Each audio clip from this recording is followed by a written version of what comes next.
कृष्णाय वासुदेवाय हरये परमात्मने प्रणतक्लेशनाशाय गोविन्दाय नमो नमः। प्रथमो हनुमान् नाम द्वितीयो भीमेव च पूर्णप्रज्ञस्तृतीयस्तु भगवत्कार्यसाधकः अञ्जनासूनुसान्निध्यात् विजयेन विराजितम् अजितप्रीतिजनकं भजेऽहं विजयध्वजम् आपादमौलिपर्यन्तं गुरूणाम् आकृतिं स्मरेत् तेन विघ्नाः प्रणश्यन्ते सिद्ध्यन्ति च मनोरथाः। श्रीगुरुभ्यो नमः।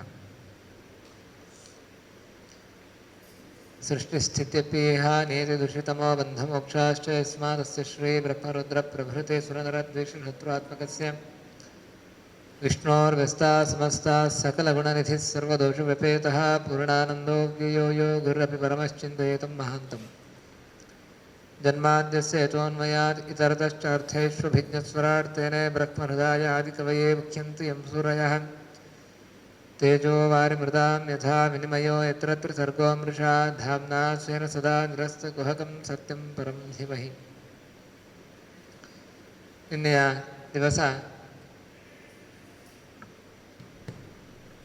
ಧ್ರುವ ತಾನೇನೆಲ್ಲ ಭಗವಂತನನ್ನು ಕುರಿತು ಪ್ರಾರ್ಥನೆ ಮಾಡ್ತಾ ಇದ್ದ ಅದರ ಚಿಂತನೆ ಮಾಡ್ತಾ ಇದ್ವಿ. ಅದನ್ನೇ ನಾವೀಗ ಅದರ ಮುಂದಿನ ಪದ್ಯದ ಚಿಂತನೆ. ತಿರ್ಯಂಗ್ ನಗದ್ವಿಜಸರೇ ತ್ರಿಪದೈವ ದೈತ್ಯಮರ್ತ್ಯಾಧಿರ್ವಿರಚಿತಂ ಸಸದ್ವಿಶೇಷಂ ರೂಪಂ ಸ್ಥವಿಷ್ಟಮಜತ್ ಮಹದಾದ್ಯಶೇಷಂ ನಾತಃ ಪರಂ ಪರಮವೇದ್ವಿನ ಯತ್ರ ವಾಚಃ. ಭಗವಂತನ ಪಾದಕಮಲವನ್ನು ಆಶ್ರಯಿಸಬೇಕು, ಅವನಲ್ಲಿ ಭಕ್ತಿಯನ್ನು ಮಾಡಬೇಕು. ಆ ಭಕ್ತಿಗೆ ಕಾರಣ ಭಗವದ್ಭಕ್ತರ ಸಂಘ, ಸಜ್ಜನರ ಸಂಘವನ್ನು ಮಾಡಬೇಕು ಅಂತ ಇಷ್ಟು ಚಿಂತನೆ ನಾವು ನೋಡಿದ್ವಿ. ಆ ಭಗವಂತನ ಮಹಿಮೆಯನ್ನು ಇಡೀ ಜಗತ್ತು ಯಾವ ರೀತಿಯಾಗಿದೆ, ಆ ಜಗತ್ತನ್ನು ಭಗವಂತ ಯಾವ ರೀತಿಯಾಗಿ ಜಗತ್ತಿಗಿಂತ ವಿಲಕ್ಷಣನಾಗಿದ್ದಾನೆ ಅನ್ನುವುದನ್ನು ಈ ಪದ್ಯದಲ್ಲಿ ಹೇಳ್ತಾ ಇದ್ದಾರೆ. ತಿರಿಯಂಗ್ ಅಂತ ಹೇಳಿದರೆ ತಿರಿಯಕ್ ಪ್ರಾಣಿಗಳು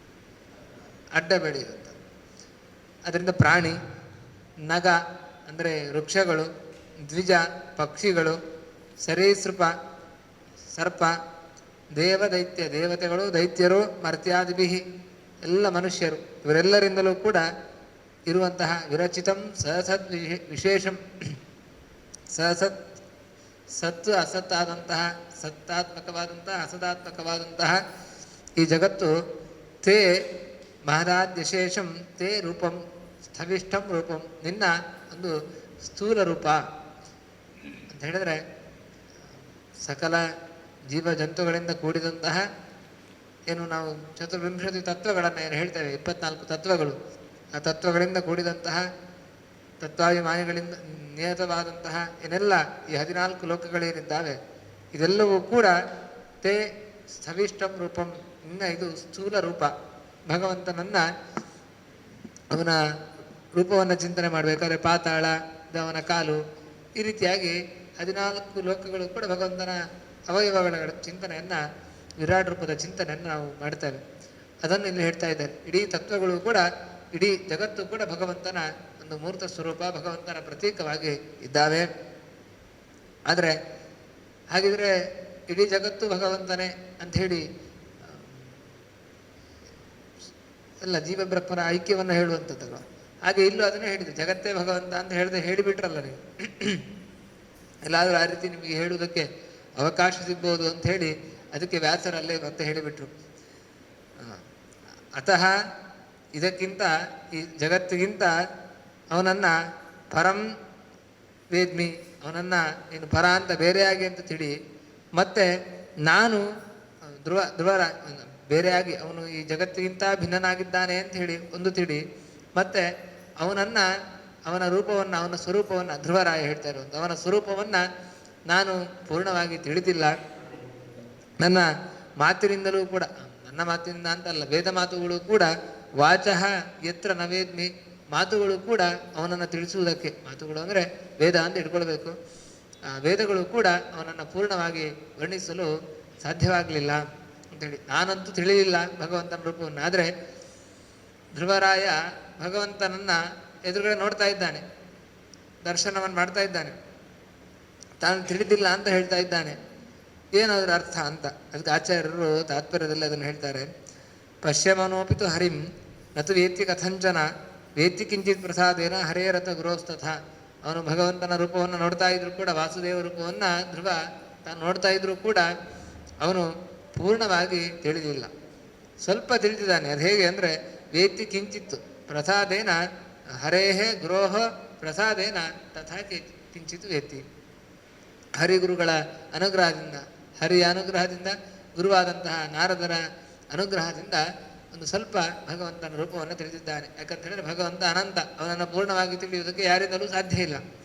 ಎಲ್ಲರೂ ಕೂಡ ಅವರವರ ಯೋಗ್ಯತೆಗೆ ತಕ್ಕ ಹಾಗೆ ಭಗವಂತನ ಗುಣಚಿಂತನೆಯನ್ನು ಮಾಡುವುದು, ಅವನ ಅನುಗ್ರಹವನ್ನು ಪಡೆಯುವಂಥದ್ದು.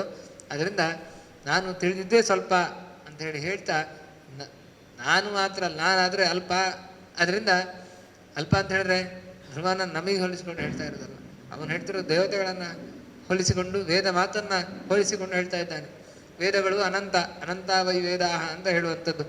ವೇದಗಳು ಅನಂತ, ಅನಂತ ವೇದಗಳು ಕೂಡ ಒಂದೊಂದು ಅಕ್ಷರಗಳು ಕೂಡ ಭಗವಂತನ ಸ್ಮರಣೆಯನ್ನೇ ಮಾಡುವಂಥದ್ದು, ಭಗವಂತನ ಗುಣಗಳನ್ನೇ ಹೇಳುವಂಥದ್ದು, ಅವನ ಅನಂತ ಗುಣಗಳ ಚಿಂತನೆಯನ್ನು, ಗುಣಗಳನ್ನು ತಿಳಿಸುವಂಥದ್ದು.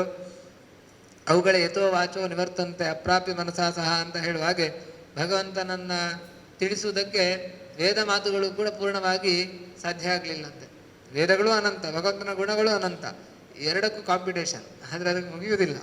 ಹಾಗೆ ಆ ಭಗವಂತನನ್ನು ತಿಳಿಸುವುದಕ್ಕೆ ವೇದ ಮಾತುಗಳು ಸಾಲುವುದಿಲ್ಲ, ವೇದ ಮಾತುಗಳೂ ಸಾಲುವುದಿಲ್ಲ. ಅದರಲ್ಲಿ ನಮ್ಮ ಮನಸ್ಸು ಇನ್ನು ಭಗವಂತನನ್ನು ತಿಳಿಯುವುದಕ್ಕೆ ಸಾಧ್ಯವೋ, ಪೂರ್ಣವಾಗಿ ತಿಳಿಯುವುದಕ್ಕೆ ಸಾಧ್ಯವೋ ಇಲ್ಲ. ಅದರಿಂದ ಒಂದೊಂದು ಪೂರ್ಣ ಅಂತ ಹೇಳಿದರೆ ಭಗವಂತನ ಅವನು ತಿಳಿದಿದ್ದಾನೆ, ಪೂರ್ಣವಾಗಿ ತಿಳಿದಿದ್ದಾನೆ ಅಂತ ಹೇಳಿದರೆ ಅದಕ್ಕೊಂದು ಸುಂದರ ಉದಾಹರಣೆ ಕೊಡ್ತಾರೆ. ನಾವು ಒಂದು ಚೊಂಬಿನಲ್ಲಿ ನೀರು ತಗೊಂಡ್ರೆ ಆ ಚೊಂಬಿನಲ್ಲಿರುವ ನೀರು ಪೂರ್ಣವಾಗಿರುತ್ತದೆ.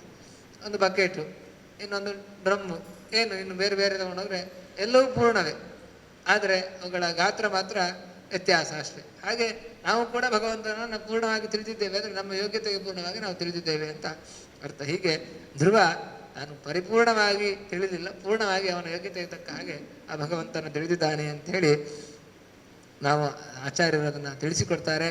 ಅಂದರೆ ನೋಡ್ತಿದ್ರು ಕೂಡ ಅವನು ತಿಳಿದಿಲ್ಲ ಅಂತ ಹೇಳಿದ್ರೆ ಏನರ್ಥ, ಅವನಿಗೆ ಅಪರೋಕ್ಷ ಜ್ಞಾನಿ ಅವನು ತಿಳಿದಿಲ್ಲ ಅಂತ ಹೇಳಿದ್ರೆ ಏನರ್ಥ ಅಂತ ಪ್ರಶ್ನೆ ಬರ್ತದೆ. ಅದಕ್ಕೋಸ್ಕರ ಆ ಮಾತನ್ನು ಆಚಾರ್ಯರು ತಿಳಿಸಿದ್ರು. ಅಲ್ಲಿ ಇಡೀ ಬ್ರಹ್ಮಾಂಡದ ಸ್ವರೂಪವನ್ನು ಭಗವಂತನಿಗೆ ಏನು ಕಲ್ಪನೆ ಮಾಡಿದರು, ಏನು ವಿಚಾರವನ್ನು ತಿಳಿಸಿದರು, ಅಲ್ಲಿ ಸಹಸದ್ ವಿಶೇಷಂ ವಿರಚಿತಂ ಅಂತ ಹೇಳಿದ್ದಾರೆ. ಸತ್ತು ಅಸತ್ತಾದಂತಹ ಜಗತ್ತು ಅಂತ ಹೇಳಿದರು. ಸತ್ತು ಅಸತ್ತಾದದ್ದು ಅಂತ ಹೇಳಿದರೆ, ಸತ್ತು ಅಂತ ಹೇಳಿದರೆ ಕಾರ್ಯಾತ್ಮಕವಾದಂತಹ ಪೃಥ್ವಿ, ಅಪ್ಪು, ತೇಜಸ್ಸು, ಕಣ್ಣಿಗೆ ಕಾಣುವಂಥದ್ದು, ಇದನ್ನು ಹೇಳುವಂಥದ್ದು. ಅಸತ್ ಅಂತ ಹೇಳಿದರೆ ಕಣ್ಣಿಗೆ ಕಾಣದಂತಹ ವಾಯು, ಆಕಾಶ, ಇವುಗಳನ್ನು ಹೇಳುವಂಥದ್ದು. ಅದರಿಂದ ಈ ಪಂಚಭೂತಗಳಿಂದ ನಿರ್ಮಿಸಲ್ಪಟ್ಟಂತಹ ಈ ಬ್ರಹ್ಮಾಂಡ ಏನಿದೆ, ಇಂತಹ ಬ್ರಹ್ಮಾಂಡ ಭಗವಂತನ ಒಂದು ಮೂರ್ತ ಸ್ವರೂಪವಾಗಿದೆ. ಅದನ್ನು ನಾನು ಪೂರ್ಣವಾಗಿ ತಿಳಿದಿಲ್ಲ ಅಂಥೇಳಿ ತಾನು ತಿಳಿಸ್ತಾನೆ. ಮುಂದೆ ಭಗವಂತನ ಮಹಿಮೆಯನ್ನು, ಇಡೀ ಬ್ರಹ್ಮಾಂಡವನ್ನು ಅವನು ತುಂಬಿದ್ದಾನೆ ಅನ್ನೋದನ್ನು ತಿಳಿಸಿ, ಮುಂದೆ ಭಗವಂತ ಯಾವ ರೀತಿಯಾಗಿ ಸೃಷ್ಟಿಯನ್ನು ಮಾಡ್ತಾ ಇದ್ದಾನೆ, ಚತುರ್ಮುಖ ಬ್ರಹ್ಮನು ಕೂಡ ಯಾವ ರೀತಿ ಅವನಿಂದ ಹೊರಬಂದ ಅನ್ನೋದನ್ನು ಹೇಳ್ತಾರೆ. ಕಲ್ಪಾಂತ ಏತದಖಿಲಂ ಜಠರೇಣ ಕೃಷ್ಣನ್ ಶ್ವೇತೇ ಪುಮಾನ್ ಸ್ವದೃಗನಂತ ಸಕಸ್ತದಂಕೆ ಎನ್ನಾಭಿಸಿಂದುರುಹ ಕಾಂಚನ ಲೋಕ ಪದ್ಮಗರ್ಭೇದ್ಯುಮಾನ್ ಭಗವತೆ ಪ್ರಣತೋಸ್ಮಿ ತಸ್ಮೈ. ಕಲ್ಪಾಂತ ಅಂತ ಹೇಳಿದರೆ ಪ್ರಳಯ ಕಾಲದ ಅಂತ್ಯದಲ್ಲಿ ಭಗವಂತ ಎಲ್ಲರನ್ನು ಕೂಡ ಜಠರೇಣ ಕೃಷ್ಣನ್ ತನ್ನ ಉದರದೊಳಗೆ ಇಟ್ಕೊಂಡು ಬಿಡ್ತಾನೆ. ಉದರದೊಳಗೆ ಇಟ್ಟುಕೊಂಡು ತಾನು ಅನಂತನ ಶೇಷನಾದಂತಹ ಅನಂತ ಸಹಸ್ರ ಫಣಗಳಿಂದ ಭೂಷಿತನಾದಂತಹ ಶೇಷನ ಮೇಲೆ ತಾನು ಮಲಗಿಕೊಂಡಿರ್ತಾನೆ, ಶೇಷಶಾಹಿಯಾಗಿರ್ತಾನೆ, ಯೋಗನಿದ್ರೆಯಲ್ಲಿರ್ತಾನೆ. ಅಂತಹ ಭಗವಂತನ ನಾಭಿ ಸಿಂಧುರುಹ ಕಾಂಚನ ಲೋಕಪದ್ಮಗರ್ಭೆ, ಅಂತಹ ಭಗವಂತನ ನಾಭಿ ಕಮಲದಿಂದ, ಆ ನಾಭಿ ಕಮಲ, ನಾಭಿ ಆಯಿತು ಕಮಲ, ಅಲ್ಲಿಂದ ಹುಟ್ಟಿದಂತಹ ಕಮಲ ಎಂತ ಅಂತ ಹೇಳಿ ಸುವರ್ಣಮಯವಾದಂತಹ ಕಮಲ. ಆ ಸುವರ್ಣಮಯವಾದಂತಹ ಕಮಲದಲ್ಲಿ ಚತುರ್ಮುಖ ಬ್ರಹ್ಮ ತಾನು ಹುಟ್ಟಿದ್ದಾನೆ, ಜನಿಸಿದ್ದಾನೆ. ಅದು ಹೇಗೆ ಲೋಕ ಪದ್ಮಗರ್ಭೆ ಅಂತ, ಬರೀ ಪದ್ಮ ಅಲ್ಲ. ನಾವು ಏನು ಇಲ್ಲಿ ಏನು ಸುವರ್ಣಮಯ ಪದ್ಮ, ಬಂಗಾರ ಪದ್ಮ. ಆದರೆ ಅದನ್ನು ಅಷ್ಟೇ ಹೇಳ್ತಾ ಇರೋದಿಲ್ಲ, ಅಂತಹ ಪದ್ಮದಲ್ಲಿ ಅವನು ಜನಿಸಿದ ಅಂತ ಹೇಳಿ ಹೇಳ್ತಾ ಇಲ್ಲ. ಅದು ಲೋಕಮಯವಾದಂತಹ ಪದ್ಮ, ಚತುರ್ದಶ ಲೋಕಗಳ ಚತುರ್ದಶ ಲೋಕಾತ್ಮಕವಾದಂತಹ ಪದ್ಮ, 14 ಲೋಕಗಳು. ಅದರ ಒಂದೊಂದು ಪದ್ಮದ ಒಂದೊಂದು ಎಸಳುಗಳು ಕೂಡ ಒಂದೊಂದು ಲೋಕಗಳು, 14 ಲೋಕಗಳು. ಅಂತಹ 14 ಲೋಕಕ್ಕೆ ಅಭಿಮಾನಿಯಾಗಿ ಚತುರ್ಮುಖ ಬ್ರಹ್ಮನ ಸೃಷ್ಟಿಯಾಯಿತು, ಮಹತ್ತತ್ವದ ಸೃಷ್ಟಿಯಾಯಿತು ಅಂತ. ಹೀಗೆ ಅಂತಹ ಅವನು ಅಂತಹ ಚತುರ್ಮುಖ ಬ್ರಹ್ಮನು ಕೂಡ ಅವನಲ್ಲಿ ಹುಟ್ಟಿ ಅವನಿಗೆ ನಮಸ್ಕಾರವನ್ನು ಮಾಡಿದ್ದಾನೆ. ಅಂತಹ ನಿನಗೆ ನಾನು ನಮಸ್ಕಾರ ಮಾಡ್ತೇನೆ ಅಂದರೆ ಇಡೀ ಜಗತ್ತಿನ ಸೃಷ್ಟಿಕರ್ತನಾದವನು ಚತುರ್ಮುಖ ಬ್ರಹ್ಮ, ಅವನೇ ನಿನ್ನನ್ನು ನಮಸ್ಕರಿಸಿದ್ದಾನೆ. ಅಂತಹ ನಿನಗೆ, ಜೀವೋತ್ತಮನಿಂದ ವಂದ್ಯನಾದಂತಹ ನಿನಗೆ ನಾನು ನಮಸ್ಕಾರ ಮಾಡ್ತೇನೆ ಅಂತ ಹೇಳಿ ಧ್ರುವರಾಜ ಪ್ರಾರ್ಥನೆಯನ್ನು ಮಾಡ್ತಾನೆ. ಇನ್ನು ಈ ರೀತಿಯಾಗಿ ಅನೇಕ ಚಿಂತನೆಗಳನ್ನು ನಮಗೆ ಕೊಡ್ತಾ ಇನ್ನೊಂದು 2-3 ಶ್ಲೋಕಗಳಲ್ಲಿ ಈ ಪ್ರಾರ್ಥನೆಯನ್ನು ಮಾಡ್ತಾನೆ. ಮುಂದೆ ಭಗವಂತ ಅವನಿಗೆ ಪ್ರಸನ್ನನಾಗಿ, ಭಗವಂತ ನಾನು ನಿನಗೆ ವರವನ್ನು ಕೊಡ್ತೇನೆ ಅಂತ ಹೇಳಿ ಹೇಳ್ತಾನೆ. ವೇದಾಹಂ ತೇ ವ್ಯವಸಿತಂ ಹೃದಯ ರಾಜನ್ಯ ಬಾಲಕ ತತ್ ಪ್ರೇಚ್ಛಾಮಿ ಭದ್ರಂತೆ ದುರಾಪಮಪಿ ಸುವ್ರತ. ಕಷ್ಟ ಯಾರಿಂದಲೂ ಹೊಂದಲು ಸಾಧ್ಯವಾದಂತಹ ವರವನ್ನು ನಿನಗೆ ನಾನು ಕೊಡ್ತೇನೆ. ನೀನು ತುಂಬ ಸಾಧನೆಯನ್ನು ಮಾಡಿದ್ದಿ, ಬಾಲಕನಾಗಿ 5 ವರ್ಷದ ಬಾಲಕನಾಗಿ ನೀನು ಅಂತಹ ಸಾಧನೆಯನ್ನು ಮಾಡಿದ್ದೆ. ಅದರಿಂದ ನಿನಗೆ ಭದ್ರಂ ತತ್ಭದ್ರಂ ಪ್ರಯಚ್ಛಾಮಿ, ನಿನಗೆ ಭದ್ರವಾದಂತಹ ವರವನ್ನು ಕೊಡ್ತೇನೆ, ಧ್ರುವಲೋಕವನ್ನು ಕೊಡ್ತೇನೆ. ಧ್ರುವ ಭದ್ರ, ಇಂತಹ ಧ್ರುವವಾದಂತಹ ವರವನ್ನು ನಿನಗೆ ಕೊಡ್ತೇನೆ ಅಂಥೇಳಿ ಭಗವಂತ ಹೇಳ್ತಾನೆ. ಎಂತಹ ಲೋಕ ಅಂದರೆ ಧ್ರುವಲೋಕವನ್ನು ಅವನಿಗೆ ವರ್ಣಿಸ್ತಾನೆ. ಇಲ್ಲಿ ಭದ್ರಂ ಅಂತ ಹೇಳಿದರೆ ಷಟ್ತ್ರಿಂಶದ್ ವರ್ಷಸಹಸ್ರಂ ರಕ್ಷಿತ ಅವ್ಯಾಹತೇಂದ್ರಿಯ. 36,000 ವರ್ಷಗಳ ಕಾಲ ನೀನು ಇಲ್ಲಿ ರಾಜ್ಯಭಾರವನ್ನು ಮಾಡ್ತಿ. ಅದು ಹೇಗೆ? ಅವ್ಯಾಹತ ಇಂದ್ರಿಯ, ಯಾವುದೇ ರೀತಿಯಾದಂತಹ ನಿನ್ನ ಉತ್ಸಾಹ ಕುಂದದೆ, ಉತ್ಸಾಹಭರಿತನಾಗಿ ಸಕಲ ಇಂದ್ರಿಯಗಳು ಕೂಡ ಒಂದೇ. ಹೇಗೆ 20 ವರ್ಷದ ತರುಣ ಹೇಗಿರ್ತಾನೋ ಅದೇ ರೀತಿ ನೀನು 36,000 ವರ್ಷಗಳ ಕಾಲವೂ ಕೂಡ ಈ ಏನು ನಿನ್ನ ತಂದೆಯ ರಾಜ್ಯವನ್ನು ನೀನು ಆಳ್ತಿ, ಅದನ್ನು ನೀನು ಶಾಸಿಸ್ತಿ ಅಂಥೇಳಿ ಅವನಿಗೆ ಅನುಗ್ರಹವನ್ನು ಮಾಡ್ತಾನೆ. ಅದಾದ ಮೇಲೆ ಧ್ರುವಲೋಕವನ್ನು ನೀನು ಸಾಧನೆಯನ್ನು ಮಾಡಿ ಅವನ ಮುಂದೆ ಹೇಳಬೇಕಾದ್ರೆ ಅದನ್ನು ಈಗಲೇ ಹೇಳಿಬಿಡ್ತೇವೆ, ಯಾಕಂದರೆ ಅಲ್ಲಿಗೆ ಸಂಬಂಧ ಇದೆ, ಆದ್ರಿಂದ ಹೇಳಿಬಿಡ್ತೇವೆ. ಈ ರೀತಿಯಾಗಿ ಅವನು 36,000 ವರ್ಷಗಳ ಕಾಲ ಧ್ರುವ ತಾನು ರಾಜ್ಯಭಾರವನ್ನು ಮಾಡ್ತಾನೆ. ಈ ರೀತಿಯಾಗಿ ಭಗವಂತ ವರವನ್ನು ಕೊಡ್ತಾನೆ. ಪುನಃ ತಾನು ಭಗವಂತನನ್ನು ಅವನಲ್ಲಿಂದ ವಾಪಸ್ ಹೋಗಬೇಕಾದ್ರೆ ಅವನಿಗೆ ಅನಿಸಿಬಿಡ್ತದೆ, ಆಗ ಅವನಿಗೆ ತಲೆಗೆ ಹೋಗಿಬಿಡ್ತದೆ. ಈಶ್ವರಾತ್ ಕ್ಷೀಣಪುಣ್ಯೇನ ಪುಲಕಾನಿವ ಸಾಧನಾ ಅಂತ. ಹೇಗೆ ರಾಜನ ಹತ್ತಿರ ಹೋಗಿ ಒಂದು ಕ್ಷುದ್ರವಾದಂತಹ ಅವಲಕ್ಕಿಂದದನ್ನೆಲ್ಲ ಕೇಳಿದರೆ ಅದೆಷ್ಟು ಬಾಲಿಶತನ ಮೂರ್ಖತನ ಆಗಿಬಿಡ್ತದೆ. ಅದನ್ನು ನಾನು ಕೂಡ ಇಡೀ ಏನು ಬೇಕೋ ಅದನ್ನು ಕೊಡುವವನು ಅಂತಹವನು ಪ್ರತ್ಯಕ್ಷನಾಗಿದ್ದಾನೆ, ಮೋಕ್ಷವನ್ನೇ ಕೊಡುವವನು ಕಣ್ಣ ಮುಂದೆ ನಿಂತಿದ್ದಾನೆ. ಅಂಥವನ ಹತ್ರ ಹೋಗಿ ನಾನು ರಾಜ್ಯಭಾರವನ್ನು ಕೇಳಿದಲ್ಲ ಅಂಥೇಳಿ ಅವನಿಗೆ ಮನಸ್ಸಿಗೆ ಪೂರ್ಣ ತೃಪ್ತಿ ಇರುವುದಿಲ್ಲ. ಭಗವಂತನ ಕಂಡರೂ ಕೂಡ ಅವನಿಗೆ ಆ ಬೇಸರ ಇರ್ತದೆ ಮನಸ್ಸಿನಲ್ಲಿ, ಇಂತಹ ತಪ್ಪು ಮಾಡಿದ್ನಲ್ಲ ನಾನು ಅಂತ ಹೇಳಿ. ಹೀಗೆ ತಾನು ಆ ಒಂದು ಭಾವನೆಯಿಂದ ಹಿಂದಿರುಗ್ತಾನೆ. ಅವನಿಗೆ ಭಗವಂತ ಹೇಳಿರ್ತಾನೆ, ಇನ್ನು ವಾಪಸ್ ಹೋದಾಗ ಸುರುಚಿ ತಾಯಿ ಇದ್ದಾಳೆ, ಅವಳು ವಿರೋಧ ಮಾಡ್ಬೋದು, ಅಥವಾ ತಮ್ಮ ಅವನನ್ನು ದ್ವೇಷ ಮಾಡಿದ್ದಾನೆ ಮೊದಲು. ನಾರದರು ಹೇಳಿದ ಮೇಲೆ ಆ ದ್ವೇಷ ಭಾವನೆಯನ್ನು ಬಿಟ್ಟಿದ್ದಾನೆ. ಆದರೂ ಕೂಡ ಏನೋ ತಮ್ಮ ಉತ್ತಮ, ಅವನು ಏನಾದರೂ ದ್ವೇಷ ಮಾಡ್ಬೋದು. ಇದನ್ನೆಲ್ಲ ಭಗವಂತ ಮೊದಲೇ ಸ್ಪಷ್ಟ ಹೇಳಿಬಿಟ್ಟಿರ್ತಾನೆ. ಅವ್ರು ಯಾರು ನಿನ್ನನ್ನು ಸ್ವಾಗತ ಮಾಡ್ತಾರೆ ಅಂತ ಹೇಳಿ ರಾಜ್ಯವನ್ನು ಸಿಗ್ತದೆ ಅಂತ ಹೇಳಿ ಭಗವಂತ ಅನುಗ್ರಹ ಮಾಡಿರ್ತಾನೆ. ಹೀಗೆ ತಾನು ಕಾಡಿನಿಂದ ವಾಪಸ್ ಬರ್ತಾನೆ. ಬರುವಾಗ ಎಲ್ಲ ಸ್ವಾಗತಗಳು ಕೂಡ ಅವನಿಗೆ ಸಿಗ್ತದೆ.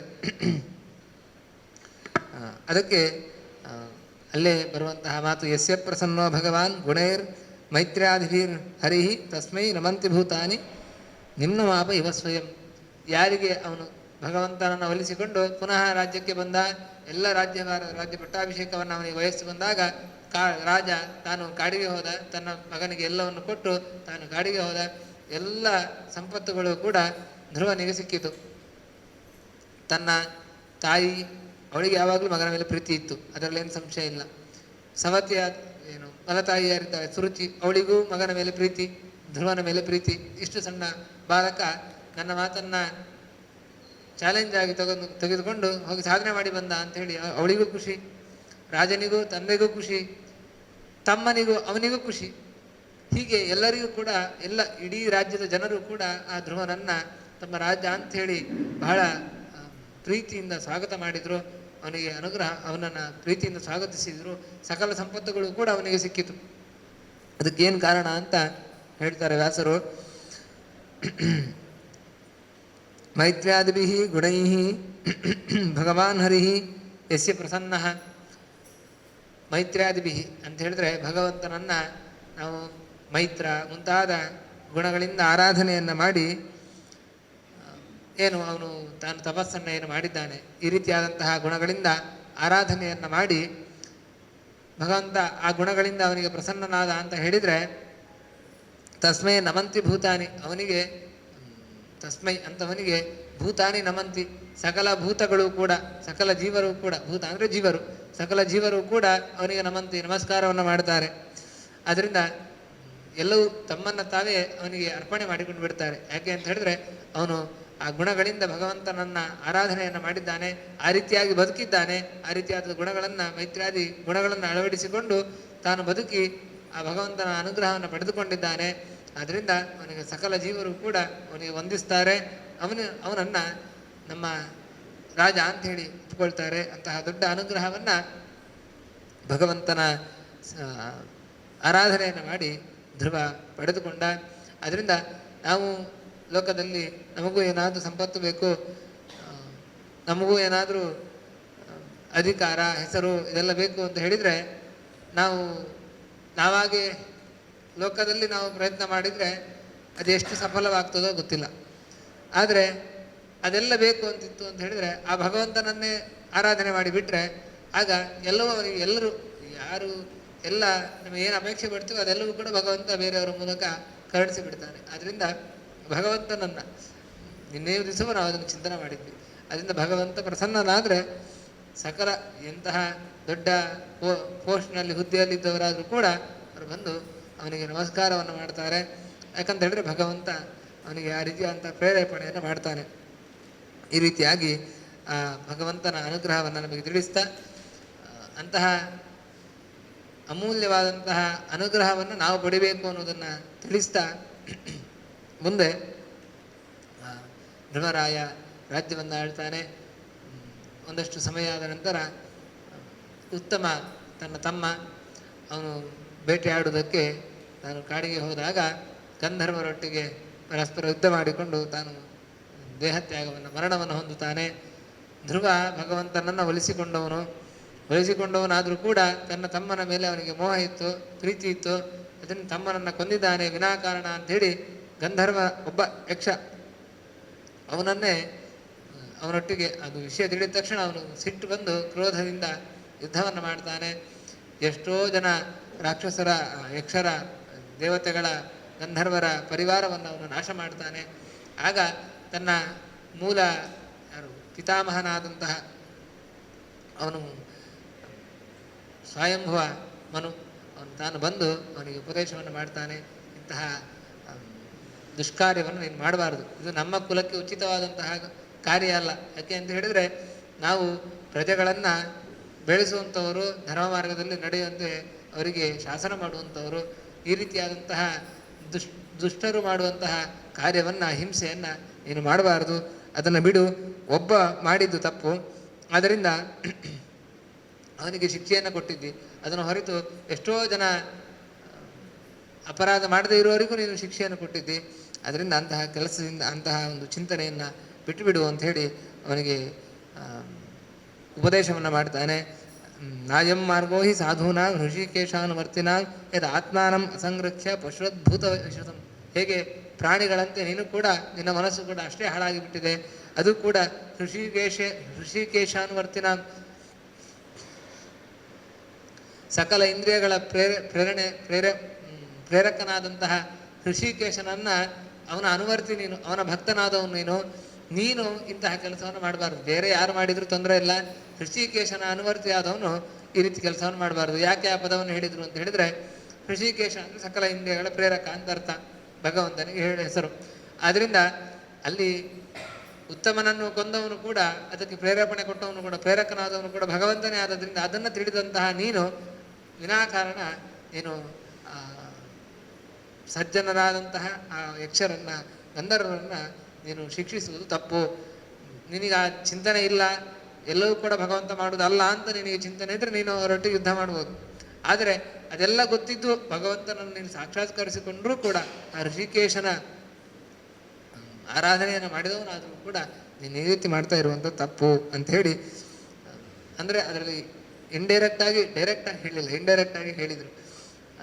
ಋಷಿಕೇಶನು ಅಂತ ಪದವನ್ನು ಅದಕ್ಕೋಸ್ಕರ ಬಳಸಿದ್ದು.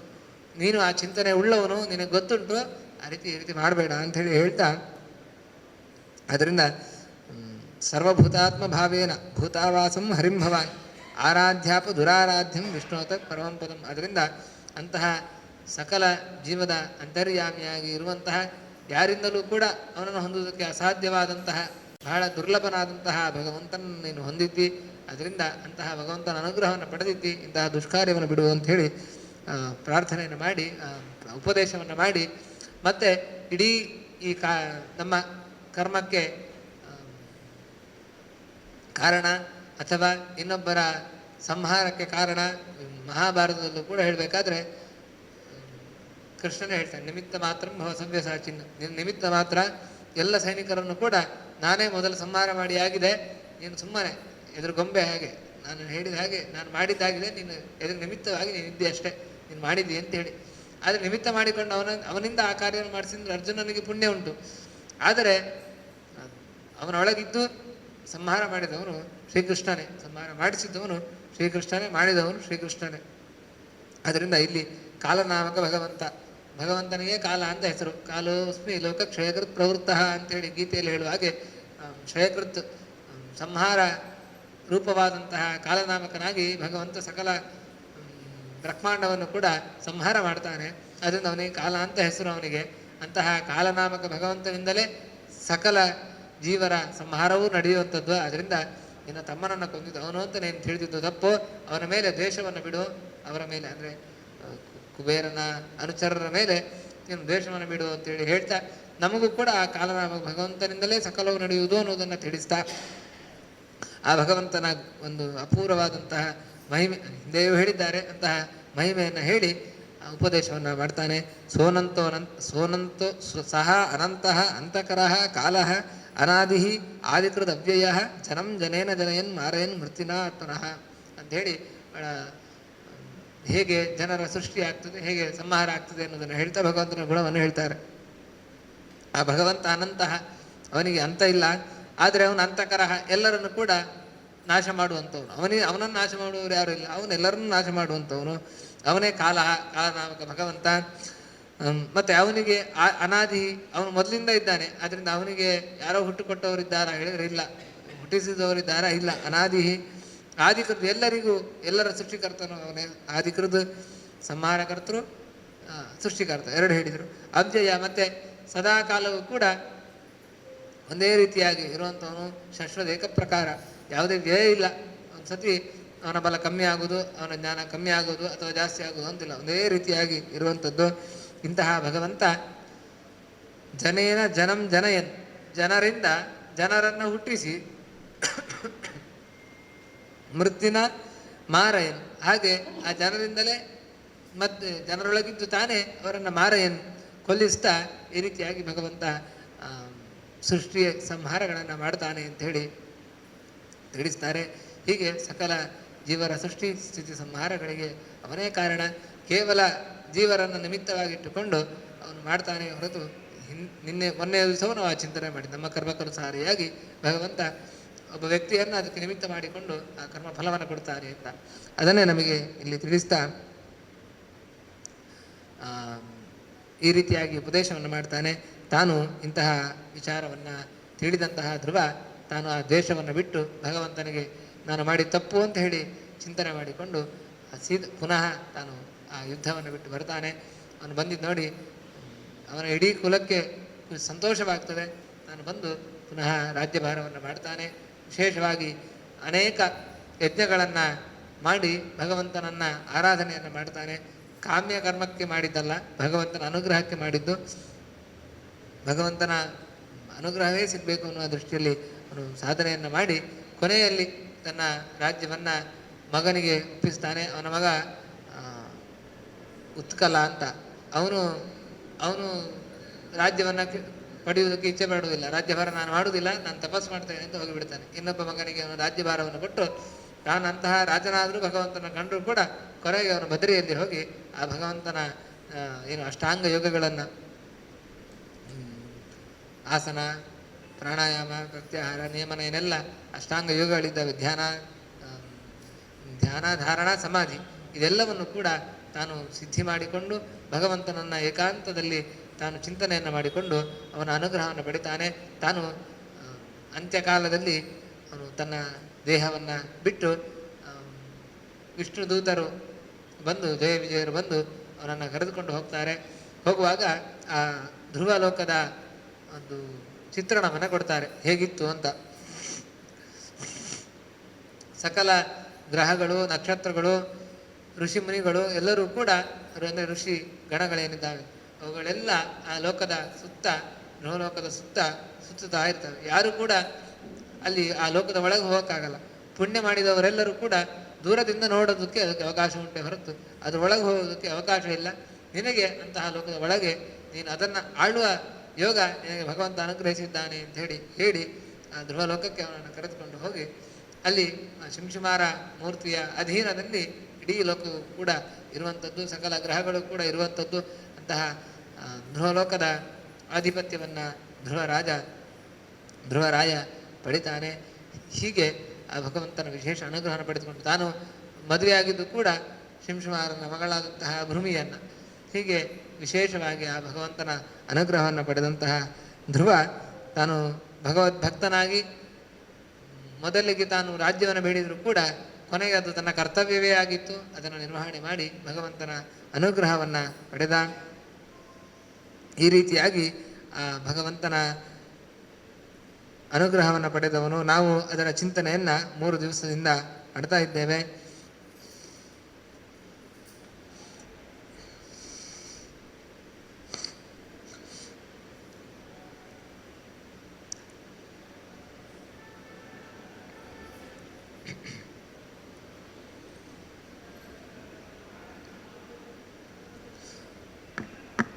ಈ ಧ್ರುವ ಚರಿತ್ರೆಯನ್ನು ಕೇಳಿತು ಅಂತ ಹೇಳಿದರೆ ವಿಶೇಷವಾಗಿ ನಮಗೆ ಸಂಪತ್ತು ಸಿದ್ಧವಾಗ್ತದೆ.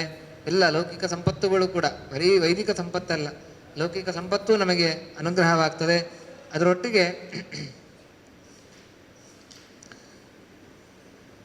ನಮಗೆ ಆಯಸ್ಸು, ನಮ್ಮ ಜೀವನದಲ್ಲಿ ಯಾರಿಗೆ ಇಂತಿಷ್ಟು ಸಮಯ ಬದುಕಬೇಕು ಅಂತಿರ್ತದೋ ಅಂಥವ್ರು ಮಾತ್ರ ಧ್ರುವ ಚರಿತ್ರೆಯನ್ನು ಕೇಳೋದಕ್ಕೆ ಅವಕಾಶ ಅವರಿಗೆ. ಇಲ್ಲ ಅಂತ ಹೇಳಿದ್ರೆ ಅವ್ರಿಗೆ ಧ್ರುವ ಚರಿತ್ರೆಯನ್ನು ಕೇಳೋದಕ್ಕೆ ಅವಕಾಶವೇ ಇರುವುದಿಲ್ಲ. ಯಾಕಂತ ಹೇಳಿದರೆ ಅವನು ಕೇಳಿದ ಅಂತ ಹೇಳಿದ್ರೆ ಅವನ ಆಯಸ್ಸು ಕ್ಷೀಣ ಆಗಬಾರ್ದು. ಕ್ಷೀಣ ಆಗಬಾರ್ದು ಅಂತ ಹೇಳಿದರೆ ಅವನು ಇಷ್ಟೇ ವರ್ಷ ಬದುಕಬೇಕು ಅಂತಿದ್ರೆ ಅವನು ಅದನ್ನು ಕೇಳಿದರೆ ಅವನ ಆಯಸ್ಸು ಜಾಸ್ತಿ ಆಗಿಬಿಡ್ತದೆ. ಅದು ಭಗವಂತನ ಇಚ್ಛೆ ವಿರುದ್ಧ ಆಗಿಬಿಡ್ತದೆ. ಹಾಗಾಗಲ್ಲ. ಯಾರಿಗೆ ಆಯಸ್ಸು ಇದೆಯೋ, ಯಾರಿಗೆ ಅವರು ಇನ್ನೂ ಬದುಕಬೇಕು ಅಂತಿದೆಯೋ ಅಂಥವರಿಗೆ ಧ್ರುವ ಚರಿತ್ರೆಯನ್ನು ಕೇಳುವ ಯೋಗ ಬರ್ತದೆ. ಅಂಥವರಿಗೆ ಆ ಭಗವಂತನ ಅನುಗ್ರಹದಿಂದ ಆಯಸ್ಸು, ಪುಣ್ಯ, ಸ್ವರ್ಗ ಇದಿಷ್ಟು ಮೊದಲ ಫಲ, ಇದಿಷ್ಟು ನಮಗೆ ಸಿಗ್ತದೆ. ಅದರೊಟ್ಟಿಗೆ ನಮ್ಮ ಸರ್ವ ಪಾಪಗಳು ನಮಗೆ ಶ್ರದ್ಧೆಯಿಂದ, ನಾವು ಎಷ್ಟು ಶ್ರದ್ಧೆಯಿಂದ ಕೇಳಿದ್ದೇವೆ, ಎಷ್ಟು ಅದನ್ನು ಚಿಂತನೆಯನ್ನು ಮಾಡಿದ್ದೇವೆ, ಎಷ್ಟು ನಾವು ಅಳವಡಿಸಿಕೊಂಡಿದ್ದೇವೆ, ಅದರ ಮೇಲೆ ನಮಗೆ ನಮ್ಮ ಪಾಪಗಳು ಕೂಡ ಅಷ್ಟೇ ವಿಚಾರದಲ್ಲಿ ಅದು ಕ್ಷಯವನ್ನು ಹೊಂದುತ್ತದೆ. ಇಷ್ಟಾಗಿ ಎಲ್ಲ ಒಳ್ಳೆಯ ಗುಣಗಳು, ಏನು ನಮಗೆ ಸಾಧನೆಗೆ ಬೇಕಾದಂತಹ ಗುಣಗಳಿದ್ದಾವೆ ಅಂತಹ ಗುಣಗಳೆಲ್ಲವೂ ಕೂಡ ಇದರಿಂದ ಸಿಗ್ತದೆ.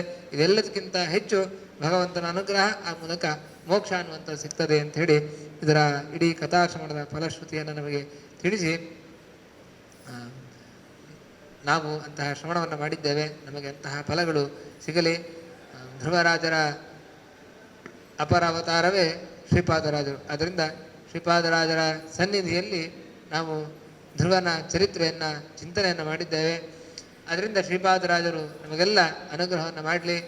ಅವರು ಹೇಗೆ ಧ್ರುವ ಪದವಿಯನ್ನು ಪಡೆದರೋ, ಇನ್ನೊಂದು ರೂಪದಿಂದ ಬಂದು ನಮಗೆ ಅನುಗ್ರಹವನ್ನು ಮಾಡಿದರೋ, ವ್ಯಾಸರಾಜರಂತಹ ಮಹನೀಯರನ್ನು ನಮಗೆ ಕೊಟ್ಟಂಥವರು, ಅವರಿಗೆ ಗುರುಗಳು, ಅಂತಹ ಗುರುಗಳನ್ನು ನಮಗೆ ಕೊಟ್ಟವರು, ತತ್ವವಾದವನ್ನು ವಿಶದವಾಗಿ ನಮಗೆ ತಿಳಿಸಿಕೊಟ್ಟವರು, ಬೇರೆ ಮತಗಳನ್ನು ಭಯಂಕರ ಘೋರವಾದಂತಹ ವಾದಿಗಳನ್ನು ತಮ್ಮ ಭಯಂಕರವಾದಂತಹ ವಾಕ್ಯದಿಂದ ಖಂಡಿಸಿದಂತಹ ವ್ಯಾಸರಾಜರನ್ನು ಕೊಟ್ಟವರು ನಮಗೆ ಶ್ರೀಪಾದರಾಜರು. ಅಂತಹ ಶ್ರೀಪಾದರಾಜರು ವಿಶೇಷವಾಗಿ ಅವರು ಎಲ್ಲಿದ್ದಾರೋ ಅವರಲ್ಲಿ ನಾವು ಪ್ರಾರ್ಥನೆ ಮಾಡಿದರೆ ಅವರು ಹೇಗೆ ಧ್ರುವ ಪದವಿಯನ್ನು ಪಡೆದರೋ ಹಾಗೆ ನಮಗೂ ಕೂಡ ಧ್ರುವ ಪದವಿ ಎನ್ನುವಂಥದ್ದು, ಧ್ರುವ ಅಂದರೆ ನಮ್ಮ ಜೀವನದಲ್ಲಿ ಸಂಪತ್ತುಗಳು ಧ್ರುವವಾಗಿ ಸಿಗ್ತದೆ, ಅದು ಸ್ಥಿರವಾಗಿ ಸಿಗ್ತದೆ. ಅಂತಹ ಧ್ರುವ ಚರಿತ್ರೆಯಿಂದ ನಮಗೆ ಅಂತಹ ಸ್ಥಿರವಾದ ಸಂಪತ್ತು ಸಿಗಲಿ. ಲೌಕಿಕ ಸಂಪತ್ತು, ಅದರೊಟ್ಟಿಗೆ ವೈದಿಕ ಸಂಪತ್ತು, ಅದು ಕೂಡ ನಾವು ಕೇಳಿದನೆಲ್ಲ ನಾವು ಮರೆತು ಬಿಡ್ತಾ ಇರ್ತೇವೆ. ಆ ರೀತಿ ಆಗಬಾರ್ದು. ಸ್ಥಿರವಾಗಿ ಧ್ರುವವಾಗಿ ನಿಲ್ಲುವಂತೆ ನಮಗೆ ಆ ಭಗವಂತ ಅನುಗ್ರಹಿಸಲಿ. ಗುರುಗಳ ಅನುಗ್ರಹದಿಂದ ಹರಿಯ ಅನುಗ್ರಹ, ಅದರಿಂದ ಅಂತಹ ಗುರುಗಳ ಅನುಗ್ರಹವನ್ನು ಪ್ರಾರ್ಥನೆಯನ್ನು ಮಾಡಿ ಗುರು ಭಗವದ್ಭಕ್ತರ ಮಹಿಮೆಯನ್ನು ಕೇಳಬೇಕು. ಅದರಲ್ಲೂ ಕೂಡ ಗುರುಗಳ ಮಹಿಮೆಯನ್ನು ಕೇಳಬೇಕು. ನಮಗೆ ಗುರುಗಳು ಭಗವದ್ಭಕ್ತರು ಇಬ್ಬರು ಧ್ರುವರೇ ಶ್ರೀಪಾದರಾಜರಾಗಿ. ಅದರಿಂದ ಅಂತಹ ಚಿಂತನೆಯನ್ನು ನಾವು ಮಾಡಿದ್ದೇವೆ. ಅದರಿಂದ ನಮಗೆ ಭಗವಂತ ಅನುಗ್ರಹಿಸಲಿ. ಮಧ್ವಾಂತರ್ಗತ ವೇದವ್ಯಾಸರು ಇದರಿಂದ ಪ್ರೀತರಾಗಲಿ. ಆ ಮೂಲಕ ನಮ್ಮ ಇನ್ನೂ ಭಗವಂತನ ಚಿಂತನೆಯನ್ನು ಮಾಡುವಂತಹ, ಕಥಾ ಶ್ರವಣವನ್ನು ಮಾಡುವಂತಹ, ಅದನ್ನು ಮನನ ಮಾಡುವಂತಹ ಅನುಗ್ರಹವನ್ನು ನಮಗೆ ಮಾಡಲಿ ಅಂಥೇಳಿ ಈ ಸಂದರ್ಭದಲ್ಲಿ ಪ್ರಾರ್ಥನೆಯನ್ನು ಮಾಡ್ತಾ, ಶ್ರೀಪಾದರಾಜ ಮಠದ ವತಿಯಿಂದ ವಿಶೇಷವಾದಂತಹ ಸೇವೆಯನ್ನು ಮಾಡಿದ್ದಾರೆ. ಹಾಗೆ ಎಲ್ಲ ಭಕ್ತರು ಕೂಡ ವಿಶೇಷವಾಗಿ ನೀವು ಸಕಾಲಕ್ಕೆ ಬಂದು ಅದರ ಶ್ರವಣವನ್ನು ಮಾಡಿದ್ದೀರಿ. ಆ ಎಲ್ಲ ನಿಮಗೆ ಭಕ್ತರಿಗೆ, ಭಗವದ್ಭಕ್ತರಾದಂತಹ ನಿಮಗೆಲ್ಲರಿಗೂ ಕೂಡ ಆ ಭಗವಂತನ ಅನುಗ್ರಹವನ್ನು, ಕೃಷ್ಣ ಮುಖ್ಯ ಪ್ರಾಣದೇವರ ಅನುಗ್ರಹವನ್ನು ಪ್ರಾರ್ಥನೆಯನ್ನು ಮಾಡ್ತೇವೆ. ಕೃಷ್ಣ ಅರ್ಪಣಮಸ್ತು.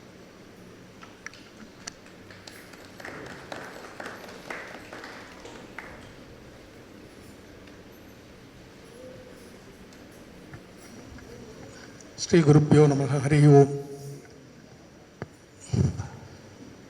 ಪರಮಪೂಜ್ಯ ಶ್ರೀಪಾದಂಗಳವರಿಗೆ ಮತ್ತೊಮ್ಮೆ ಅನಂತಕೋಟಿ ನಮಸ್ಕಾರಗಳು ಹಾಗೂ ಧನ್ಯವಾದಗಳನ್ನು ಶ್ರೀಪಾದರಾಜ ಮಠದ ಅವಧಿಯಿಂದ ಸಲ್ಲಿಸುತ್ತೇನೆ.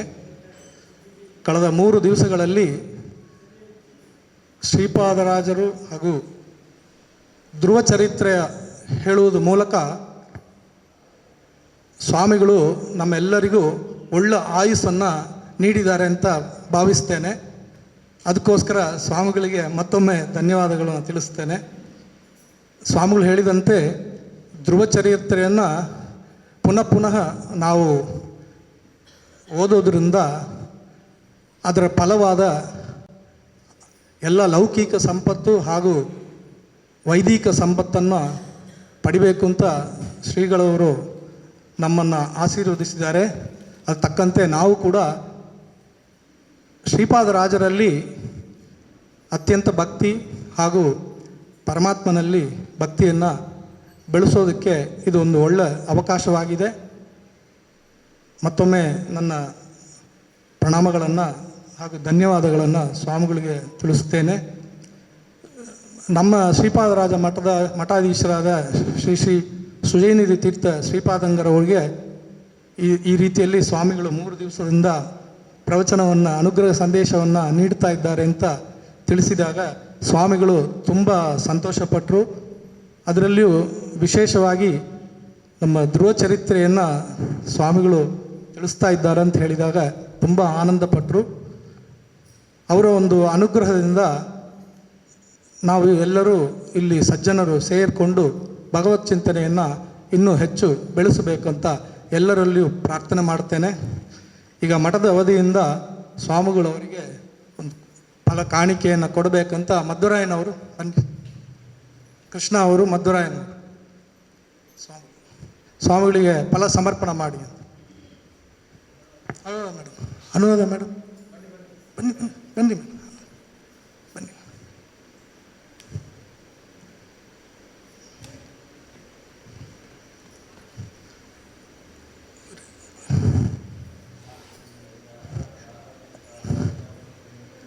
ಬೃಹಸ್ಪತಿ ಪ್ರಸೂತ ಮುಂಜತ್ವಂ ಹಾಸಃ.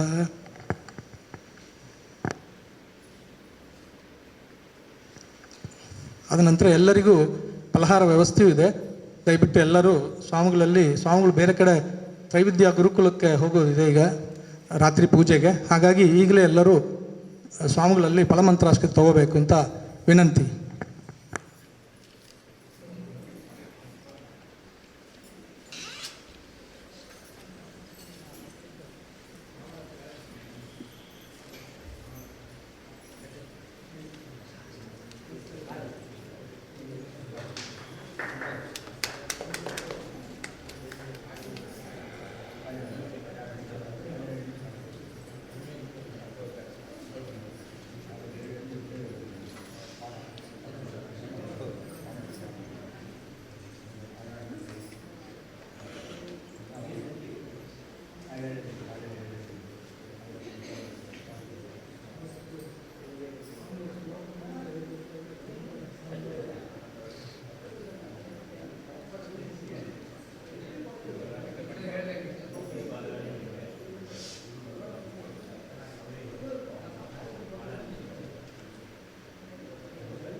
ಹಾಗೆ ಎಲ್ಲರೂ ಕೂಡ ಚಿತ್ರಾಪುರ ಕ್ಷೇತ್ರಕ್ಕೆ ಮಂಗಳೂರಿನಿಂದ 15 ಕಿಲೋಮೀಟರ್ ದೂರದಲ್ಲಿರುವಂಥದ್ದು, ಉಡುಪಿಯ ಮಧ್ಯ.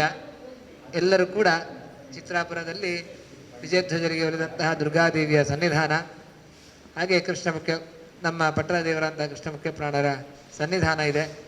ಎಲ್ಲರೂ ಕೂಡ ಒಂದು 800 ವರ್ಷದ 600 ವರ್ಷದ ಇತಿಹಾಸ ಇರುವಂತಹ ಕ್ಷೇತ್ರ.